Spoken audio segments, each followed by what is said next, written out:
الحمد للہ رب العالمین والصلاة والسلام علی سید المرسلین وعلی آلہ وصحابہ اجمعین، اما بعد فاعوذ باللہ من الشیطان الرجیم، بسم اللہ الرحمن الرحیم۔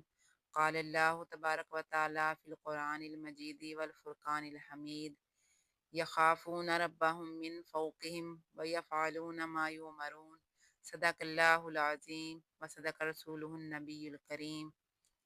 قال اللہ تبارک و تعالی فی شان حبیبہ، ان اللہ و ملائکتہ یصلون علی النبی یا ایھا الذین آمنوا صلوا علیہ وسلموا تسلیما۔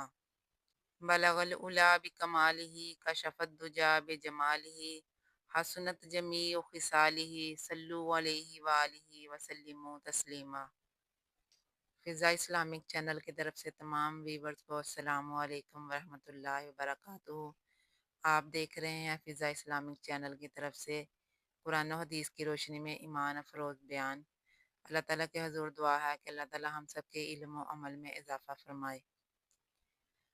اللہ تبارک و تعالیٰ کی حمد و ثنا کے بعد اور درود حضور نبی اکرم نور مجسم شفیع معظم صلی اللہ علیہ وآلہ وسلم پر پیش کرنے کے بعد میں نے جو آیت کریمہ آپ سب کے سامنے پیش کی، اس میں اللہ تبارک و تعالیٰ نے فرمایا یخافون ربهم من فوقهم ویفعلون ما یؤمرون، کہ وہ فرشتے اپنے رب سے ڈرتے ہیں اور جس چیز کا انہیں حکم دیا گیا ہے وہی کرتے ہیں۔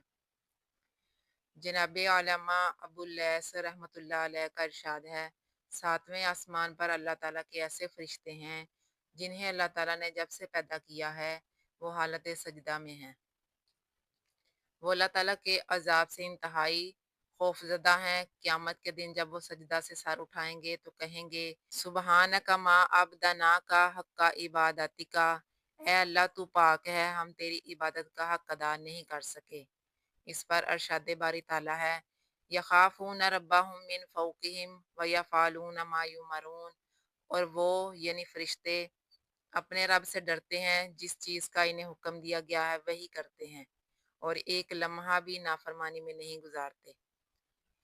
ختم المرسلین صلی اللہ علیہ وآلہ وسلم کا ارشاد ہے، جب کوئی بندہ خوف الہی سے کانپتا ہے تو اس کے گناہ اس کے بدن سے ایسے جڑ جاتے ہیں جیسے درخت کو ہلانے سے اس کے پتے جڑ جاتے ہیں۔ نبی اکرم صلی اللہ علیہ وآلہ وسلم نے فرمایا، اللہ رب العزت کا ارشاد ہے، میں اپنے کسی بندہ پر دوہرا خوف دوہرا امن جمع نہیں کرتا۔ جو شخص دنیا میں میرے عذاب سے ڈرتا ہے میں اسے آخرت میں عذاب سے بے خوف کر دیتا ہوں، لیکن جو دنیا میں میرے عذاب سے بے خوف رہ کر رنگ رلیاں مناتا رہتا ہے میں اسے آخرت میں خوف زدہ کر کے اس پر عذاب نازل کروں گا۔ دیگر ارشاد باری تعالیٰ ہے، لوگوں سے مت ڈرو بلکہ مجھ سے ہی ڈرو۔ اس مضمون کی دوسری آیت میں فرمایا گیا فلا تخافون وخافون ان کنتم مؤمنین، اگر تم مومن ہو تو تمہیں دنیا سے نہیں مجھ سے ڈرنا چاہیے۔ اس میں کلام نہیں کہ حضرت عمر رضی اللہ تعالیٰ عنہ جب قرآن حکیم کی کوئی آیت سنتے خوف سے بے ہوش ہو جاتے تھے۔ ایک دن آپ نے ایک تنکا لے کر ہاتھ میں کہا، کاش میں ایک تنکا ہوتا، دوسری کوئی قابل ذکر چیز نہ ہوتی، کاش میری ماں نے مجھے پیدا ہی نہ کیا ہوتا۔ آپ مالک حقیقی کے خوف سے اتنا رویا کرتے کہ آنسوؤں کے مسلسل بہنے کی وجہ سے آپ کے چہرے پر دو سیاہ نشان پڑ گئے تھے۔ نبی اکرم صلی اللہ علیہ وآلہ وسلم نے فرمایا، جو شخص اللہ تعالیٰ کی ناراضگی کے ڈر سے روتا ہے وہ جہنم میں ہرگز داخل نہیں ہوگا، اسی طرح جیسے دودھ دوبارہ اپنے تھنوں میں داخل نہیں ہوتا۔ دقائق الاخبار میں تحریر ہے کہ قیامت کے روز ایک شخص کو لایا جائے گا، جب اس کے اعمال کا وزن کیا جائے گا تو اس کی برائیوں کا پلڑا باری ہوگا، اس پر اسے جہنم جانے کا حکم ہوگا۔ اس پر اس شخص کی پلکوں کا ایک بال بارگاہ رب العزت میں یہ عرض کرے گا، اے رب ذوالجلال، تیرے رسول مقبول صلی اللہ علیہ وآلہ وسلم نے فرمایا تھا، جو اللہ تعالیٰ کے خوف سے روتا ہے اللہ تعالیٰ اس پر آتش دوزخ حرام کر دیتا ہے۔ میں تیرے خوف سے رویا تھا۔ مالک یوم الدین کا دریائے رحمت جوش میں آئے گا، یہ شخص اپنے رونے والے ایک بال کی بدولت جہنم جانے سے بچ جائے گا۔ اس وقت جبرائیل امین پکاریں گے، فلاں ابن فلاں، اے اللہ کے خوف میں ایک بال کے رونے کی بدولت جہنم جانے سے بچ گیا۔ ہدایت الہدایہ میں ہے کہ روز حشر جب دوزخ کو لایا جائے گا تو اس سے یہ خوفناک آوازیں نکلیں گی جس کی بدولت لوگ اس پر سے گزرنے سے گھبرائیں گے۔ تو فرمان خالق کائنات ہوگا وَتَرَا كُلَّ أُمَّةٍ جَاثِیَةً كُلُّ أُمَّةٍ تُدْعَىٰ إِلَىٰ كِتَابِهَا، اور تم ہر گروہ کو دیکھو گے زانوں کے بل گرے ہوئے، ہر گروہ اپنے نامہ مال کی طرف بلایا جائے گا۔ قیامت کے قریب جب لوگ آئیں گے تو اس سے سخت گرم ہوا آئے گی اور ہیبت ناک آوازیں سنائی دیں گی۔ یہ آوازیں 500 سال کے سفر کی دوری سے بھی سنائی دیں گی۔ اس موقع پر ہر نبی نفسی نفسی کہہ رہا ہوگا اور رحمت اللہ عالمین صلی اللہ علیہ وآلہ وسلم امتی امتی پکار رہے ہوں گے۔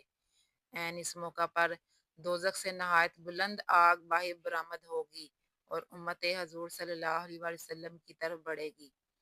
آپ صلی اللہ علیہ وآلہ وسلم کی امت آگ سے کہے گی، اے آگ، تجھے نمازیوں، صدقہ خیرات کرنے والوں، روزہ داروں اور اللہ کا خوف رکھنے والوں کا واسطہ، واپس چلی جا، مگر آگ برابر بڑھتی جا رہی ہوگی۔ اس وقت جبرائیل امین حضور ختم المرسلین صلی اللہ علیہ وآلہ وسلم کو ایک پانی کا پیالہ پیش کریں گے جس کے چھینٹے آپ صلی اللہ علیہ وآلہ وسلم آگ پر ماریں گے اور وہ آگ بجھ جائے گی۔ آپ جبرائیل علیہ السلام سے پوچھیں گے یہ پانی کیسا تھا؟ جبرائیل امین جواب میں عرض کریں گے، یا رسول اللہ، آپ کے ان امتیوں کے آنسوؤں کا پانی تھا جو اللہ کے ڈر سے روتے رہے۔ مجھے ان آنسوؤں کے پانی کو پیش کرنے کا حکم ملا تاکہ آپ آتش دوزخ کو بجھا دیں۔ آقا علیہ الصلوۃ والسلام اپنی حیات دنیوی میں یہ دعا فرمایا کرتے، اے اللہ، مجھے ایسی آنکھیں عطا فرما جو تیرے خوف سے رونے والی ہوں۔ حدیث نبوی صلی اللہ علیہ وآلہ وسلم ہے، کوئی ایسا بندہ مومن نہیں جس کی آنکھوں سے خوف ذوالجلال میں مکھی کے پر کے برابر آنسو بہے اور اس کی گرمی اس کے چہرے پر پہنچے اور اسے آتش دوزخ چھو جائے۔ جناب محمد بن المنظر رحمۃ اللہ علیہ جب اللہ کے خوف سے روتے تو اپنی داڑھی اور چہرے پر آنسو ملا کرتے اور کہا کرتے تھے، میں نے سنا ہے کہ وجود کے جس حصہ پر آنسو لگ جائیں گے اسے دوزخ کی آگ نہیں چھوئے گی۔ ہر صاحب ایمان کے لیے ضروری ہے کہ وہ عذاب الہی سے ڈرتا رہے اور اپنی خواہشات نفسانی کو روکتا رہے۔ اللہ تبارک و تعالیٰ کے حضور دعا ہے کہ اللہ تعالیٰ ہم سب کو ایسی آنکھیں عطا فرمائے جو اللہ تعالیٰ کے خوف سے روئیں۔ وما علینا الا البلاغ۔ اس طرح کی مزید ایمان افروز ویڈیوز دیکھنے کے لیے فضا اسلامک چینل کو سبسکرائب کریں، ویڈیوز کو زیادہ سے زیادہ شیئر کریں اور لائک کریں اور کمنٹس میں اپنی قیمتی رائے ضرور دیں۔